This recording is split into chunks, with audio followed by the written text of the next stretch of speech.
Good evening, everyone, and welcome to the Wednesday, February 18th, 2026 regular meeting of the Larkspur City Council. It is 6:30 p.m. and I will call the meeting to order. And Madam Clerk, can we get a roll call? Councilmember Way, Here. Vice Mayor Paulson, Here. Mayor Andre. Here. If you are able, let's stand for the Pledge of Allegiance.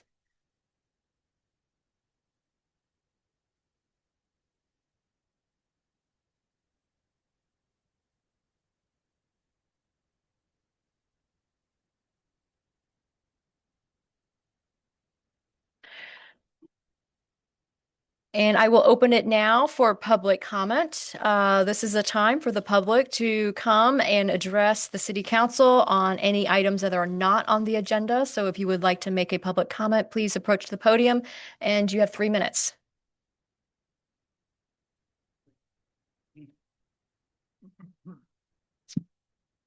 Ross Asselstein of San Anselmo. Yesterday, and for the last year and a half, there's been two projects in the flood zone. One is in the Concrete Channel and one in San Anselmo. This morning, there was a press release from the district that said they were stopping all the work in the Concrete Channel. That was very complex work, and I think something you've seen before. I believe they got timed out on their grant. So we have one project left in the district, and that's the project in San Anselmo. And I believe that's a very complex project, and I know it's going to get timed out. And I think that will happen in March. We'll see another press release. What happens then in the math is there's about $7.8 million left to do something with.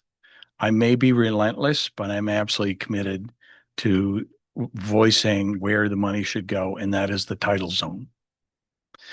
I sent an email to Gabe, great guy, excellent council member, and Julian, your public works director, and said the entirety of Larkspur, Kentfield, Green Bray, and unincorporated's problem is tidal. It's not storms. And it's going to go up by a foot. There is no map that reflects what happens with that foot rise. And it would be a very useful tool to have that. If your floodplain looks like this right now, because you have such shallow ground, that footprint is going to get bigger. And it's going to be there in 20 years. All the FEMA mapping is unrelated to storms. It's related to tides. So I hope that happens. We'll see if it happens, but it's going to be a way to motivate the community. It will scare them, but it will motivate them to do what we need to do over the next 20 years. Personally, I've been on this a long time. I put my name up to be on a county-wide commission, not to do cartoons, but to take the knowledge that I do have with other people that know this much about this tiny thing and do something productive and effective, and not really complex, crazy projects that get timed out with grants. So with that, thank you, and have a good evening. Thank you, Mr. Asselstein, for your public comments. Anyone else in the chamber who would like to make a public comment? Mr. Fegan? My name is Barry Fegan. I live in Greenbrae, and I'm Larkspur's representative on the County Commission on Aging. I was appointed about 10 months ago, and I had a charge from two commissioners, Way and Paulson, to look at the issue of social isolation was the big one. The commission has just now decided to look into that issue. I've learned in 10 months that the Commission's on Aging's major product is agendas, minutes, and meetings. And that's why I haven't met with you before, because I felt there was nothing to report on. But I didn't remember that it's a two-way street, that I really needed to spend more time with you, listening to what you wanted from the commission or from the area agency on aging, if they would do anything, which is questionable because I suspect the county overall is afraid of change or anything uncertain. I've certainly experienced that being on the commission. I came here originally because I didn't realize that the city of Larkspur is age-friendly certified. And I thought I would see if there was anything in the county that could help the commission do that. But personally, I am very interested in these rather big issues, such as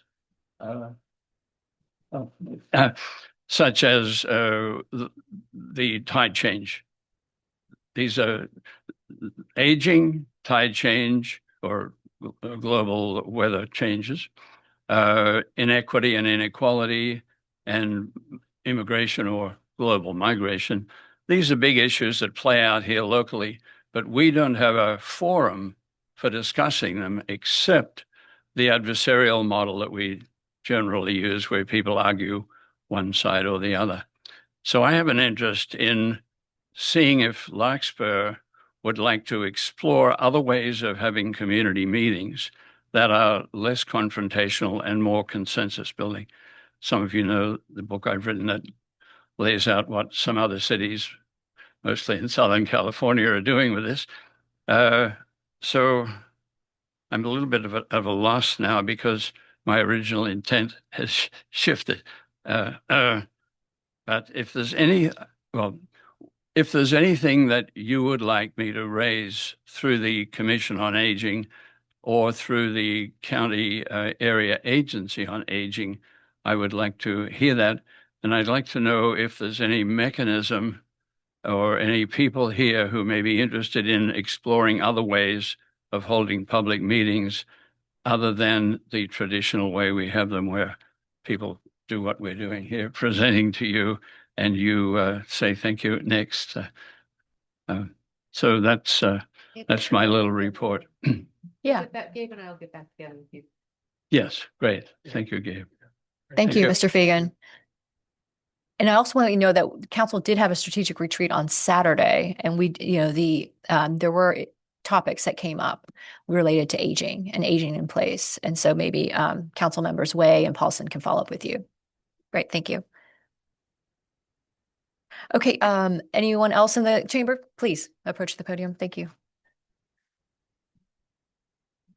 Hi, my name is Chris Leinhardt. I'm a resident of Larkspur and part of the committee for the book brigade. So I just wanted to keep everybody updated of where we stand and what's going on. Diana and I, from Friends of the Library, have been passing out these flyers and talking to all of the merchants on Magnolia. And it's actually been really fun. Once people realize what we're talking about, their eyes just light up and they're so willing to help and congratulate us for such a great idea. And they're enthused about, of course, extra business being around in the neighborhoods. So yeah, this was the flyer that we just gave the merchants, and we will be updating this flyer as soon as we get a QR code to put on here so everyone can sign up.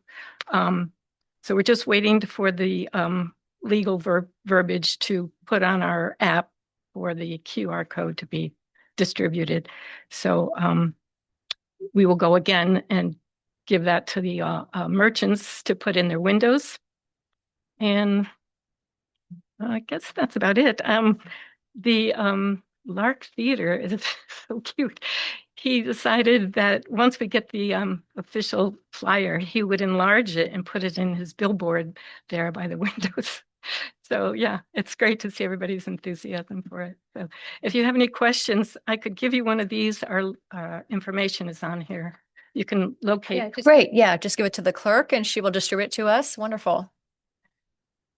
Have our information on there. So just let us know if there's any questions, or we'll report back as we keep going with this, but it's coming along. Great. Thank you so much for your update. Sure. Yeah, we Thank look you. forward to the book brigade. Yeah. Very exciting. Great.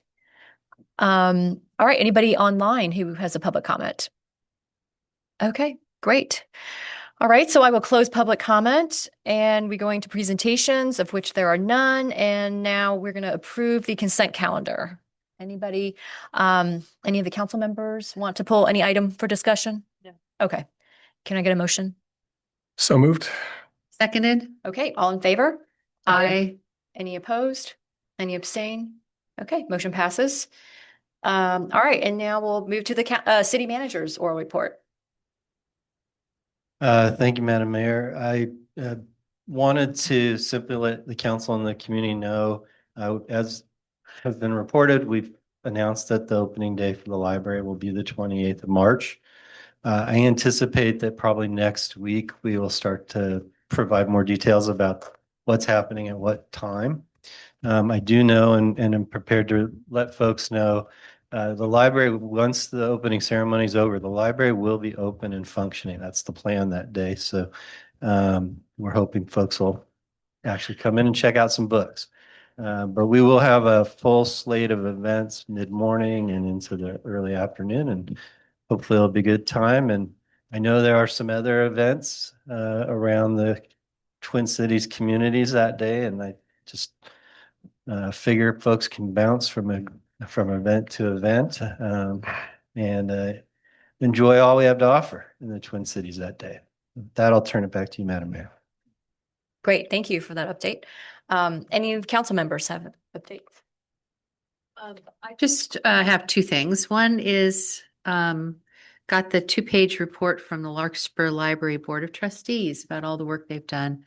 I don't know if this is posted. Maybe it's posted on the library website, but yeah, I'll find out if it's something we usually post. But the amount of highlights of what the library board, we appoint the library board members. So in the library, there is the Friends of the Library, there's the Library Foundation, and there's the Commons Foundation. But we appoint the library board members, and we've had interviews with them in the last couple of years. So they give an annual printout of what they've been able to accomplish. They're really the policy setters. And I'm really pleased at how they've worked with the library director to really help create the framework for policies for our new building. And their report highlighted some of the things that they've done. And they really, I think we need to continue to engage with them about policy changes that as the library evolves, what we might need to find and have them work on for us. The other thing, and I know we don't have a big audience tonight, but some people watch this on YouTube later, is I am retiring in December and encouraging people in the community who are interested in learning about a role in city council and how the election process works and what you need to think about and do to reach out to me. I've met with 6 people now over the course of this last year who've been engaged and interested. I just met with somebody last week. So putting it out there, you can find me on the website, but I'd be happy to spend an hour or two giving some pointers on what you need to do to learn about running for city council and really encouraging people to step up. So find me. I'll take you out to coffee. Nice. Great. Thank you, Councilmember Way, and for all your service, your many years of service. So thank you. Councilmember Paulson. Do you have Sure. Yeah, I have, first, Catherine, I do want to thank you. No. She kind of did that 1-hour coffee with me, and that's why I'm sitting here today. So yeah, definitely thank you. And then also, I mean, Barry Fagan and Ross Asselstein, I feel like, I'm working on Flood Zone 9, so I'm well aware of what he's talking about, but it's good to have such passionate people. They really, regardless of where they are on the issue, they make us think and work, and I so appreciate them. I've got 2 little ones, both on transportation. One is, some of you may have received this book. I went to the SMART meeting today in Petaluma, and they dropped it on my desk, The Great Train Heist. So, all I can say about this is the IJ article today, I thought, did a fairly good description. So, the family that, I think owns Poppy Bank and a lot of land, have sponsored this book. And my main critique, I think it's really good to have robust debate, is a lot of the data here seems to be old. So they're bringing up ridership numbers like 3,000 or something, and we're far exceeded that. So part of, what has made me believe a little bit more in SMART has been the progress. So as a matter of fact, SMART leads the Bay Area and even the nation sometimes in ridership recovery. So they've gotten up to 1.15 million riders. It's almost double the rate, the pre-COVID before the drop off, and continue to make strides with the shuttles and with the walking paths. And they've opened a new station and they have funding for the next station. So I think this is only a limited number of copies being sent mostly to council members. I just thought I'd put it out there, and I don't want to advocate one way or another, but I think the IJ article is a good place to look at where the facts may lay on this. And then anyway, the other thing I do think in general, trying to serve the Larkspur community, reporting back to council members is what are good investments in transportation. And I've gotten some letters, and we've heard about the Alto Tunnel, and I constantly debate that. Is that worth it? So just I'll only take 60 seconds on this, but I asked myself the question: the North-South Greenway that we just built, was that a good investment, or was that a boondoggle or a waste of money? I found a good report, the Victoria Transport Policy Institute, and their ROI calculation, to summarize it in a nutshell, is the bridge was about 20 million. And so the, amortized cost is about 660,000 a year. O&M, operations maintenance, about 400. So it's about 1 million is what we're paying for that bridge every year. And then they look at the ridership, and they're about 400,000 trips or trip miles. I forget how they calculate it. And they basically look at health benefits, congestion relief, vehicle savings, and total benefits. So it's like 20 cents for health per mile, 30 cents for congestion relief. Anyway, they figure every mile that's ridden is worth $1.1. So there's actually a positive ROI on the bridge. And I thought that was interesting because often we subsidize, like SMART will never make money. I mean, that's what public transport is. You sometimes sink money for equity or for environment or for whatever reasons. But here it seems like if you believe this report, that we're at least at the break even. So that's going to be my lens for looking at Alto and looking at walkways and all the things that we constantly want to fund is can we really say this brings some return on investment, that's worth it for the public. So anyway, it's the Victoria Transport Policy Institute. The numbers I can share with anyone, and just wanted to share that with you. That's all. Great. Thank you for that. And I also agree that any metrics that we can use, like an ROI or some sort of analysis in terms of what are the costs and benefits of projects, large public works projects like that, I think are really useful to help analyze whether those are good, that's a good use of public funds. I'll do a quick update on MCE. There's a board meeting tomorrow night. The board will be making a decision about potential rate cuts. And it's an important decision because this year, PG&E as of January 1st cut its rates pretty substantially. At the same time, PG&E also increased the fees to its non-bundled customers. So it increased its fees to the CCA customers. And so when you look at it all together, the CCAs now, on an all-in cost basis, are more expensive than PG&E.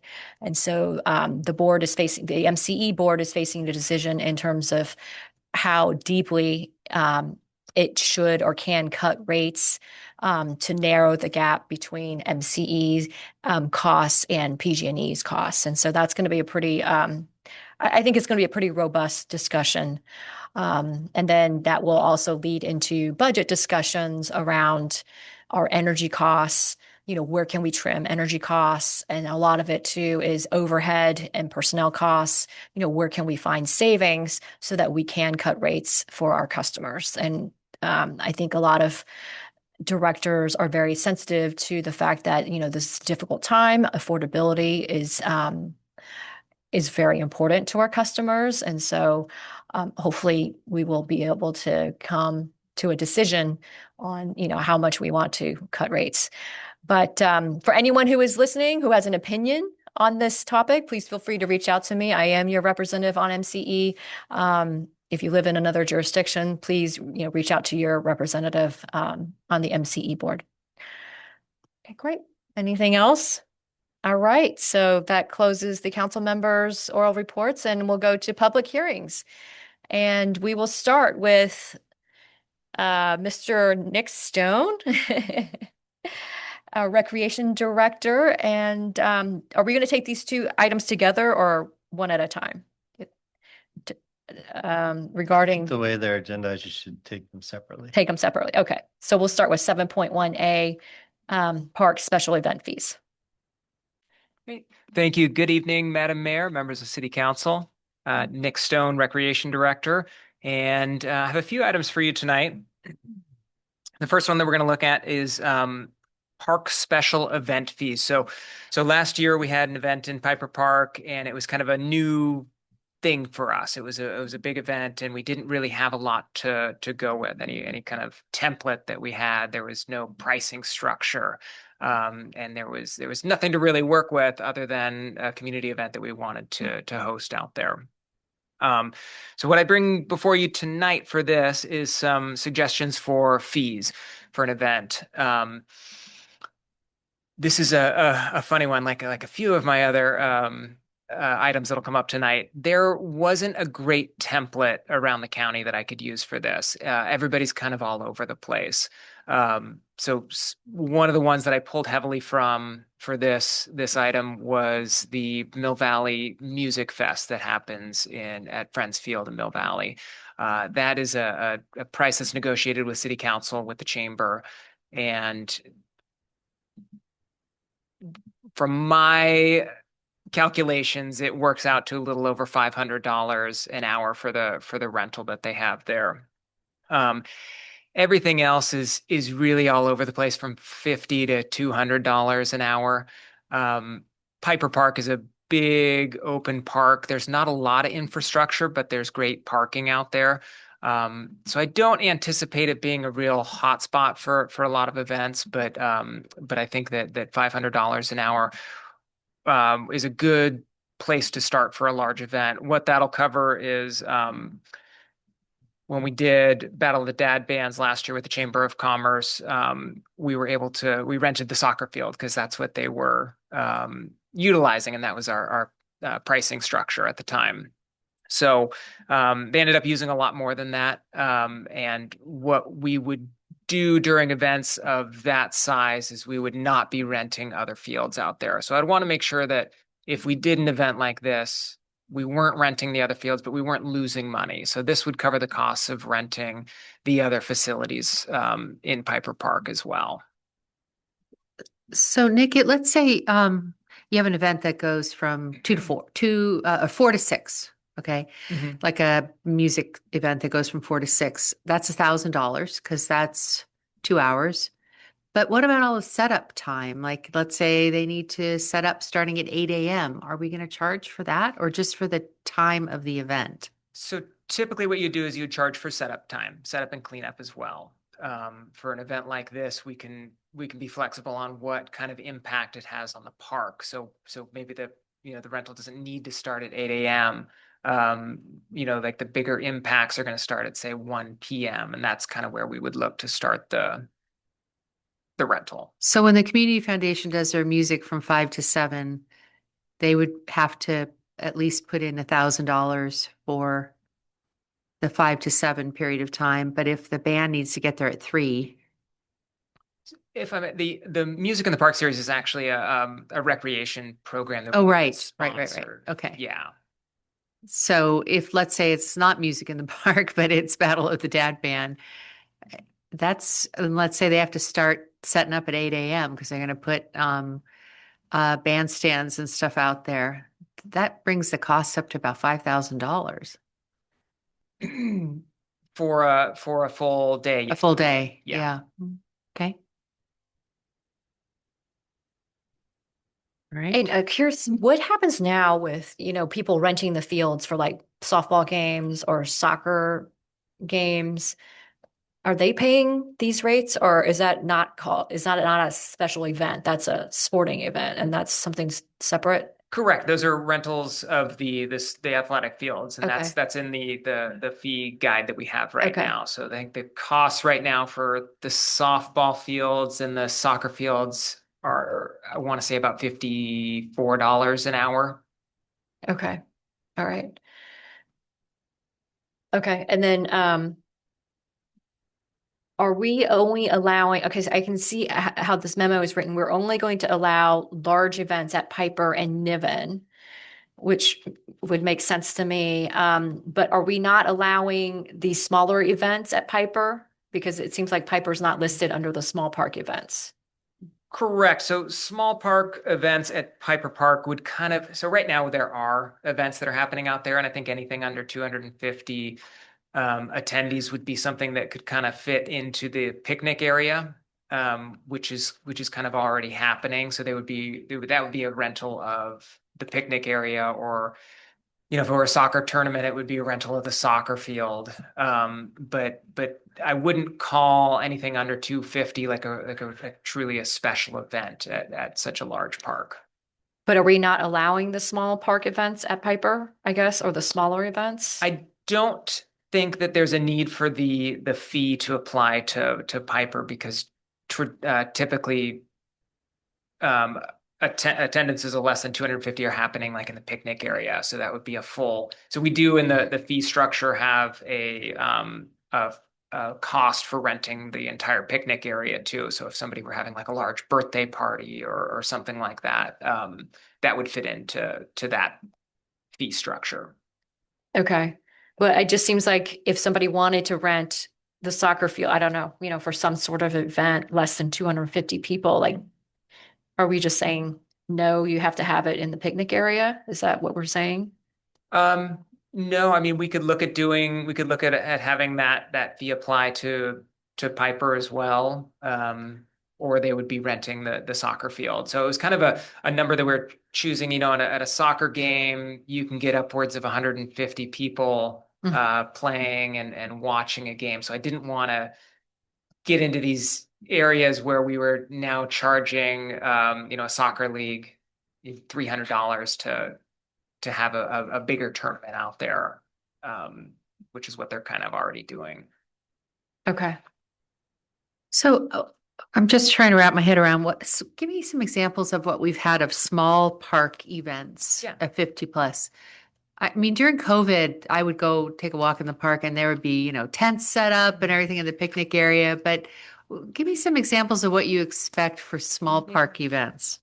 Good. So I want to differentiate, I think, the difference between special events and, say, birthday parties and barbecues. Good, because I'm confused. Yeah. Yeah. So right now in the picnic area, there are every weekend that you go out there between April and October, it's packed. It's birthday party central. Yeah. Yeah. And typically those are made of parties that are anywhere from 25 to upwards of 100 people that are at the picnic tables spread out into, using the playground or the volleyball area.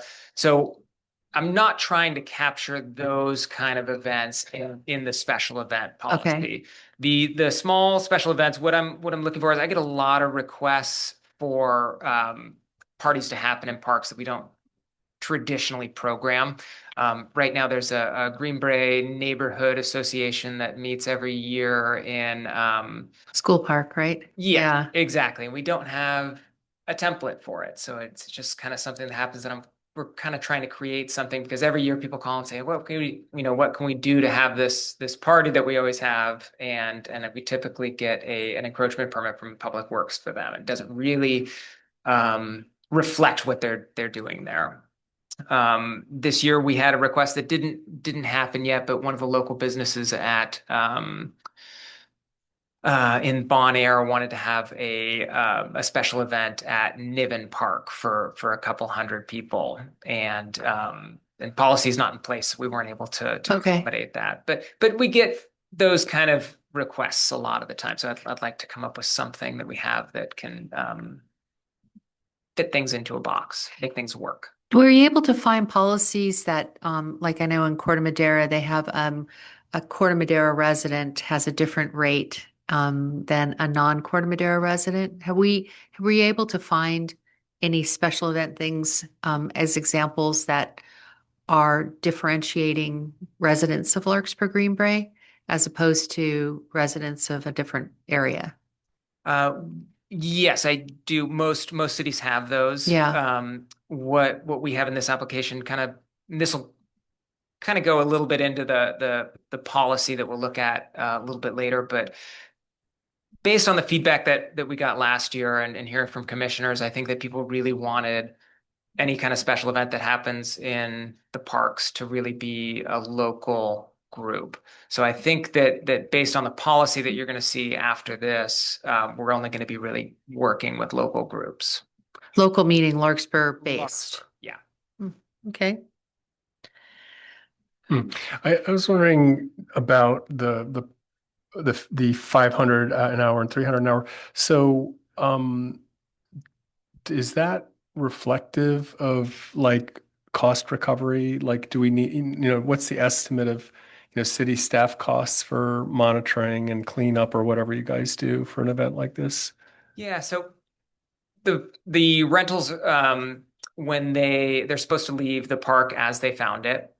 So there's ideally not a whole lot of cleanup, but we do have in the policy that you'll see later, there's extra, some events may require staff to be on there, and that would be an additional fee. Yeah, this is more, as far as cost recovery, this is more reflective of the loss of revenue that we would have from other rentals that wouldn't be happening during this time. And so you could actually, based on past large rentals, like over 50 people, I mean, we have those numbers to kind of substantiate the fee. Because I'm just trying, my general attitude is to bring the costs down to the public as much as possible, and just, and I also don't want us to incur extra costs. And I don't know if this is seen as a source of revenue or I'm wondering, yeah, I'm just curious if it's sort of been justified by, like you said, the opportunity cost of not being able to rent, or you have a high deposit, so I imagine it's not so much in the cleanup. Correct, Eugene. Yeah, I'd like to chime in because I want to maybe give you a different way to think about what you're wrestling with. Mhm. The target of this policy is not Mr. Resident of Larkspur. This is for organizations that want to take a piece of public space out of the public use for a period of time and have exclusive use, potentially doing fundraising and charging admission. So you should think about it in that context rather than you're imposing a cost on one of your neighbors. Okay. This is really targeting larger organizations and groups that want to do something in the park. And we have just learned we don't have a good way of dealing with those requests. Okay. So if you had a Larkspur birthday party with 51 people, what would we do? So you would rent a picnic table. Mhm. Yeah, which is. Okay, so I see. Okay, so and then, if these are groups, are we going to have exemptions for nonprofits or any, kind of, like I would imagine a business up on air, doing things in the course of for-profit might be treated differently. Well, that's always a discussion for you to have, but again, nonprofits charge money for their events too. So keep that in mind because we all know nonprofits that are run on a shoestring, and we all know nonprofits that are quite well funded. Mhm. So as an example, like Larkspur Community Foundation, sorry if I missed it in the discussion with Catherine, but if they put on one of their musical events in the summer, that's not under this policy, or that is, or how does that fit in? Yeah, the music events, the music in the park that we do at Piper are recreation programs that City Council has budgeted for, and so we have that, and then the Larkspur Community Foundation is one of the sponsors of those events. So we in the policy that we'll look at in a little bit, city-run events are exempt from this policy. Okay.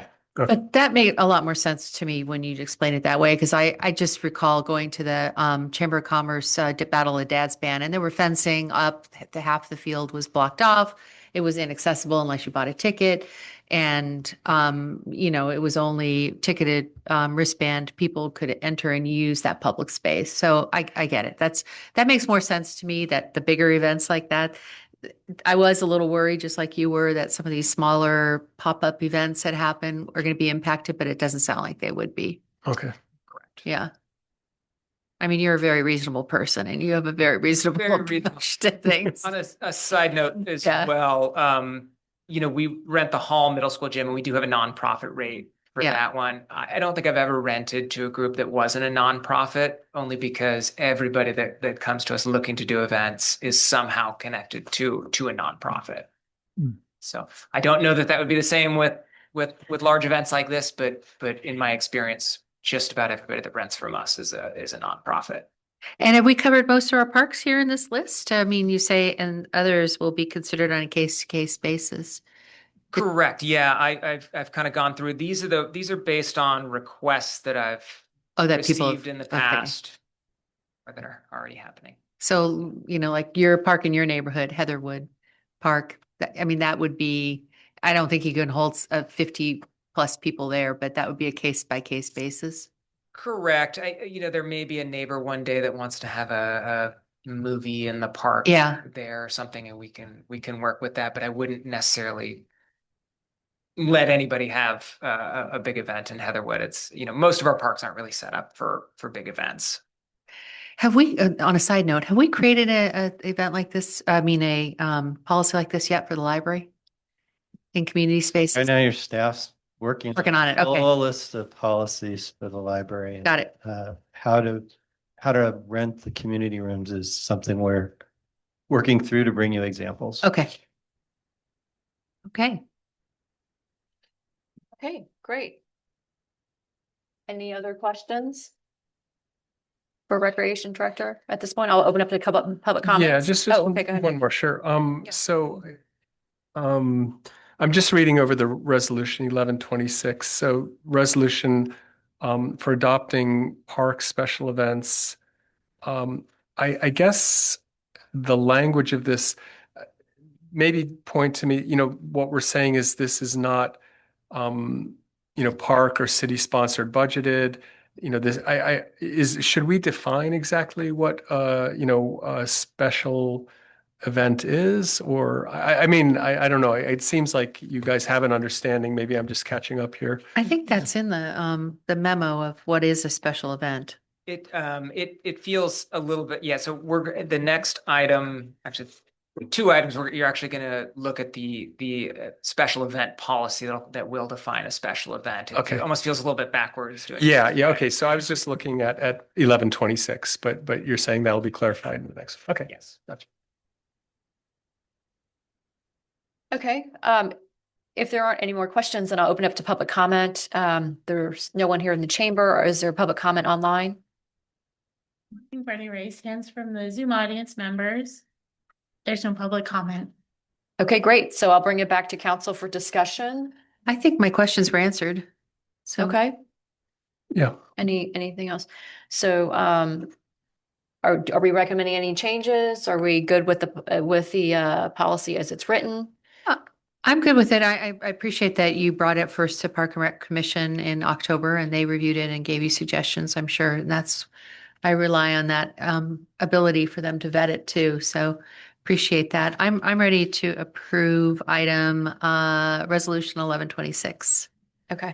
I just want to add that if for some reason, I mean, I know, pricing it can be difficult because you said that you've looked and there's probably a wide range of fees. Mm-hmm. So if you're starting to get some feedback from the organizations, I mean, and we need to revisit this, I'm happy to do that because I think it's sort of, it's a tricky thing. We don't want to deter people from using it, but at the same time, if the costs are high and people are, complaining about it, we'd like to know, or I would like to know and see how we can adjust things. I think all of our fees are always up for discussion by the council, but as a reminder, these will get folded into your annual review of fees. So every year going forward, someone would have an opportunity at that hearing to ask you to change a fee. Okay, great. So we have a motion to, I'll second that. okay, great. So all in favor, say aye. Aye. Aye. Any opposed? Any abstain? Okay, motion carries. All right, so now we'll go on to 7.1B, which is Piper Park Picnic Area Bounce House fees. Bouncy houses. I love Okay. bouncy houses. Yeah. Now I'm going to really confuse you guys. Oh, Okay. great. So traditionally what we do, we rent out the tables at Piper Park for birthday parties, school gatherings. We've allowed 2 bounce house spots connected to certain groupings of tables. Those groupings were E and D, and they were kind of close to the picnic, or I'm sorry, they were in the picnic area close to the playground. And so if you wanted to have a birthday party and you wanted to have a bounce house, you would have to rent area D or E, and you would, included in the cost of your tables, get the bounce house space. And then you would call up a vendor, a bounce house vendor, and you would reserve a bounce house and a generator, gas generator, to power the air blower, which inflates the bounce house. The generators make a lot of noise, and they cost about $150 to rent from most vendors. And that's in addition to the $300 to $400 you're paying for the bounce house, plus the $100 to $120 that you're paying for the picnic tables at Piper Park. So the cost for a birthday party can add up in a park. In the last couple of years, we've installed electricity out at the picnic tables, and the goal was to eventually move the bounce house electrical system into to be able to plug into those picnic areas, as well as power the bands for music in the park. Everything that we were doing out there, you needed gas generators. And one of my more humiliating stories at a music in the park was when just after intermission, the generator ran out of gas and just everything kind of just stopped. And I ran over and filled it with gas and started it again. So it was a second intermission.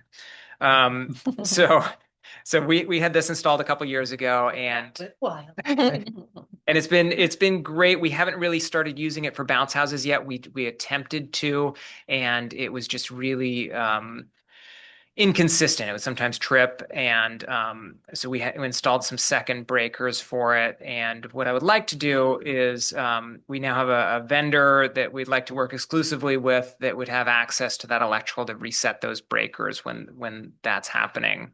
And I'd like to have the bounce house company plug directly into that electrical. Now that would take away the need for a gas generator. So the fees that you see before you now, sorry, it's kind of straight away, are a $50 fee for a half day and a $75 fee for a full day. And that's for use of the bounce house spaces. And that would allow you the electrical use too.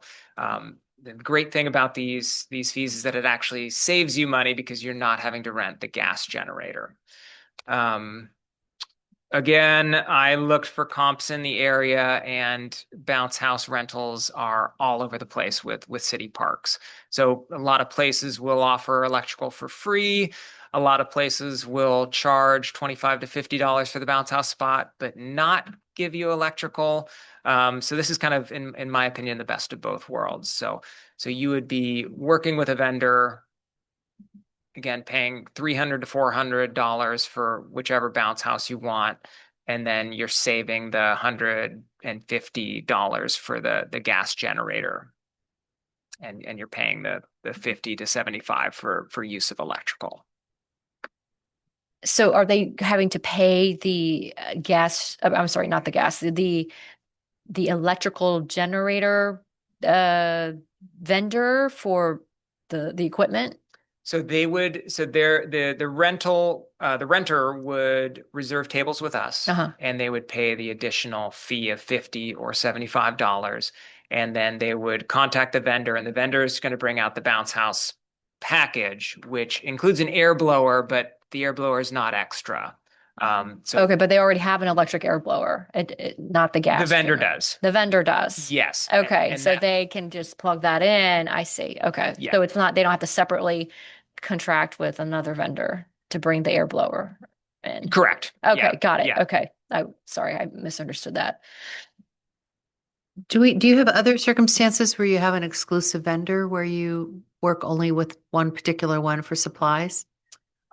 Not for this kind of stuff. What we have like a tennis contractor right now that exclusively offers tennis. I at see. Piper Park. Okay. So. If I could chime in, just Nick, Crucial things, bounce houses. Well, We, I'm laughing because I spent part of the day looking at signs about different things around parks and libraries. So there's lots of crucial decisions to be made.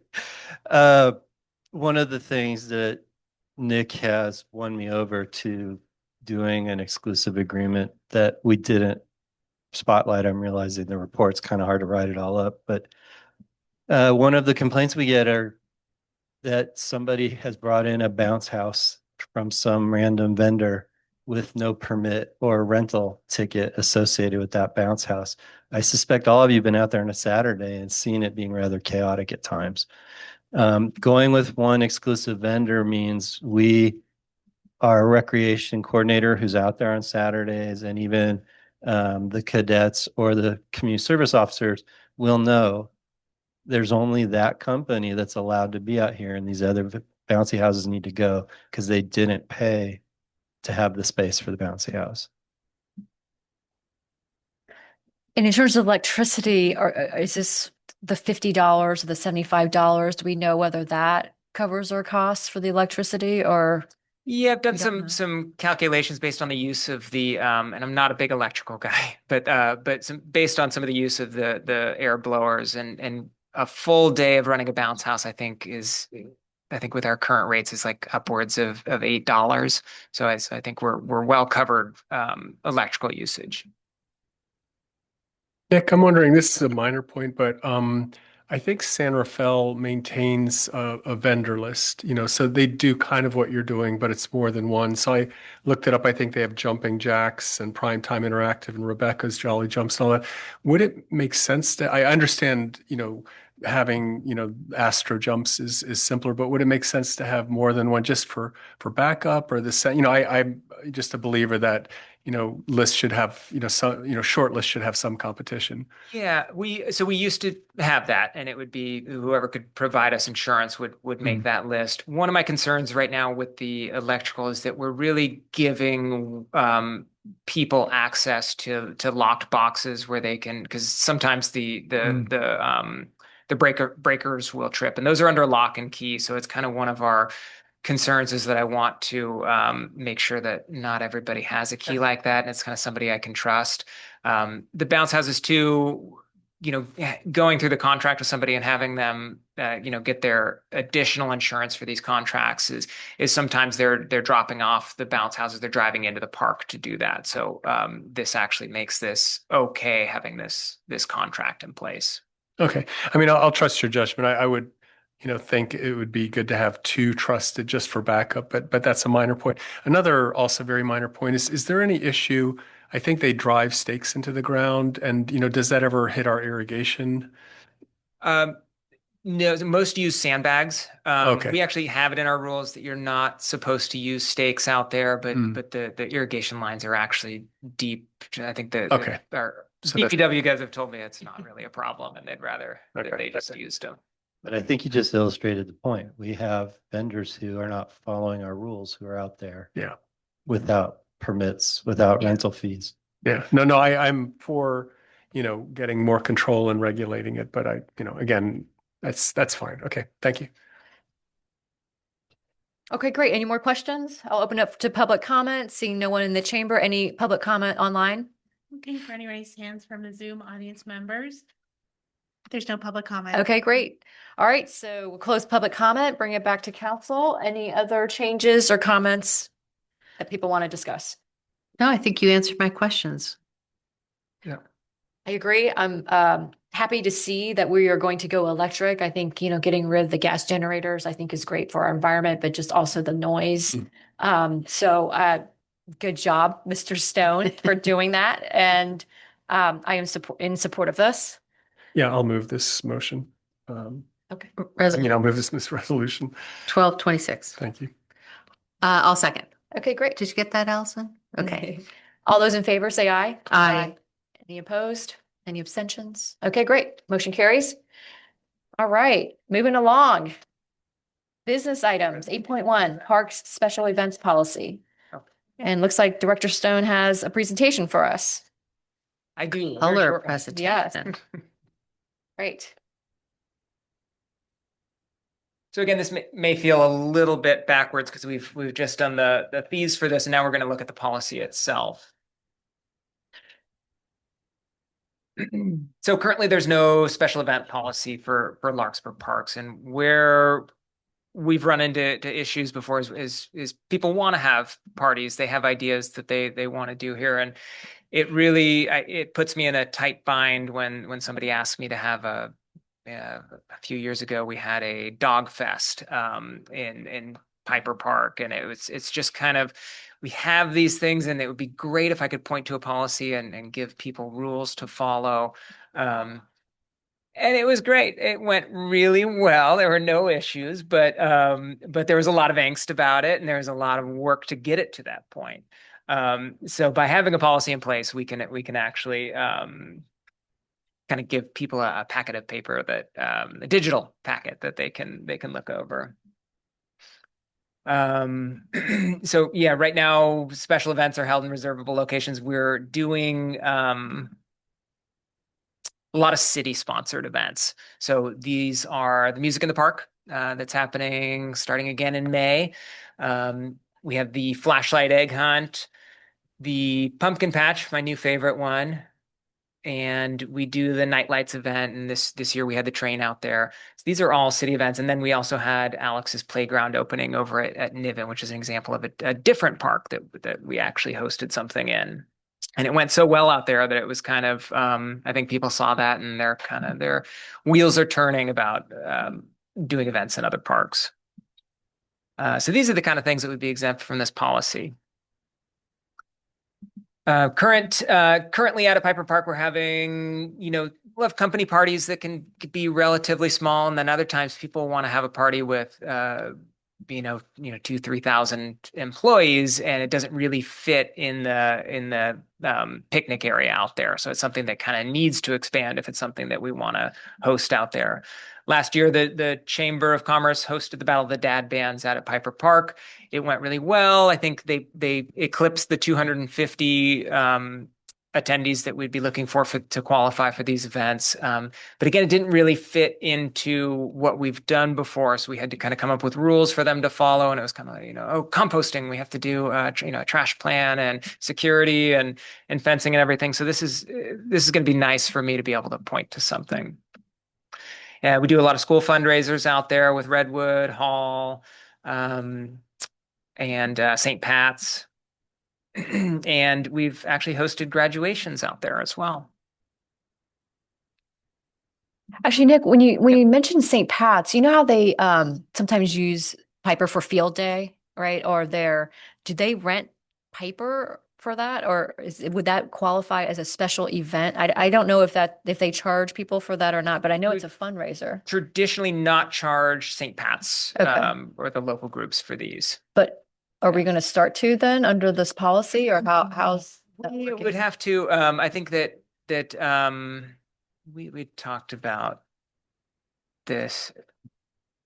Two ways to go. One is to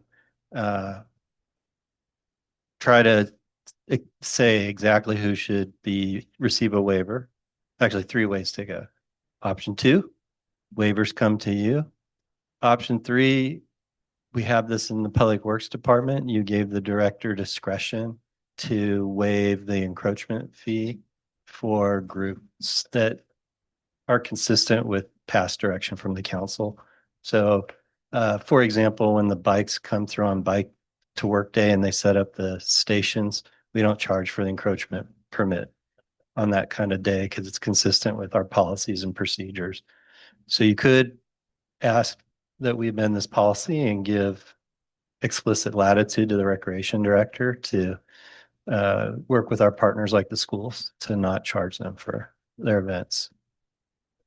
So is that in here? I can't remember if that was in here. Like, I don't think it's explicitly in there, but if you said tonight, add that to the policy, we can adopt the policy and add that in. okay, Add that language in. okay, Yeah. great. Great, thank you. And for reference, I think right now we do a field day with Hall We do a walkathon with Hall, and we do a walkathon with St. Pat's as well. So those are the events right now that are currently And we're currently not charging them. not charging. Okay. Okay. Yeah, maybe we should put something in here where it gives you latitude to waive fees for schools or events where they're not charging an entrance fee to attendees. Excellent.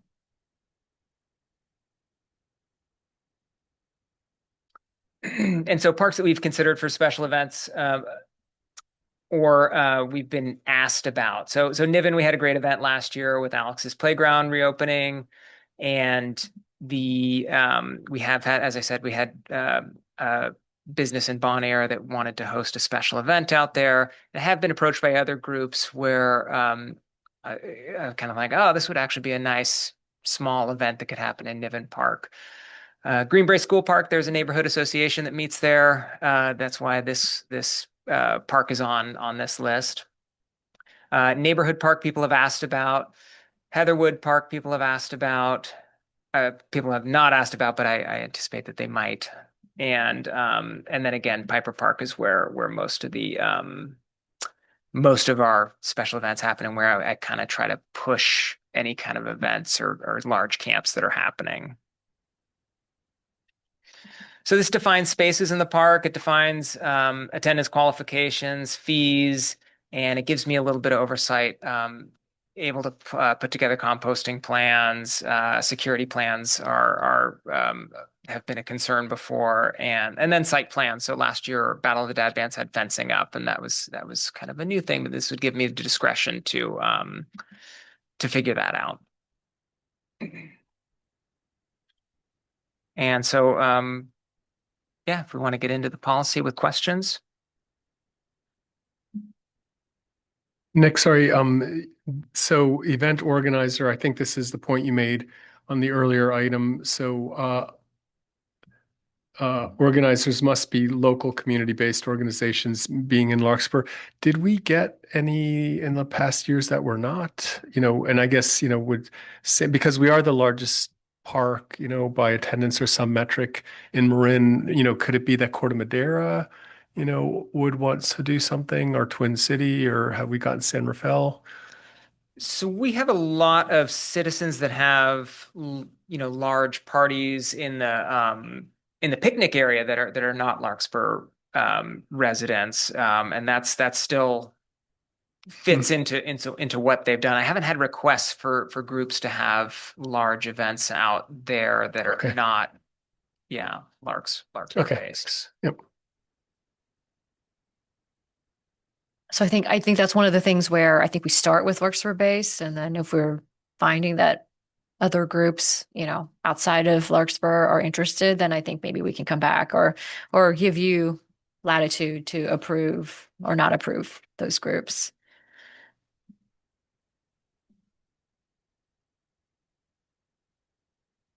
All right, so maybe, all right, so I'll open up to public comment. Seeing no one in the chamber. Anyone online with a public comment? Any raised hands from the Zoom audience? There's no public comment. Okay, great.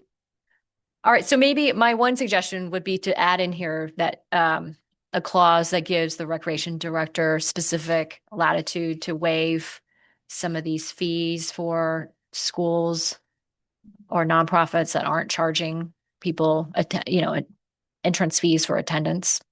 So would you be okay? Yeah. With that? Are you comfortable with that? I'm comfortable with that. Yeah, Okay, so thank you. it's down. Yeah, I think we'll write it as waiver reduced, because we may still want to ask for some money to offset use of electricity Or exactly. public works staff time. So we might pivot toward, well, we'd like you to pay the hourly rate of our public works person that's coming in to serve your event. Great. Yeah. Waive or reduce. I like that language. Would like to point out too, when we work with those school groups, I know a lot of the custodians that work there, and so I'll actually have them go in and do the work, and the park is usually cleaner than when they found it, and the trashes are actually emptied for the weekend, They're good parks. which is nice. Yeah. Okay, great. Okay. That would be my only comment, but any others? No, I think it looks good. Okay. Great. Oh, we've got a motion here. Yeah. All right. See, can I get a motion for Resolution 13/26. I'll move resolution 13/26, approving the City of Larkspur's Park Special Event Policy. Including the Oh, amendment that was in- just discussed. Including the amendment that Mayor Andre just gave. Yeah, and I'll second that motion. Okay, great. All those in favor, say aye. Aye. Okay. Any opposed? Any abstain? Okay, great. Motion passes. Great. Thank you, Director Stone, for, yes. Great work. Thank you for bringing it through Parks and Rec and now to council. So hopefully we will get lots of good interest and lots of parties and special events out there. Looking forward to the music in the park this summer as well. That was really great. So- Oh, wow. Fast. Great.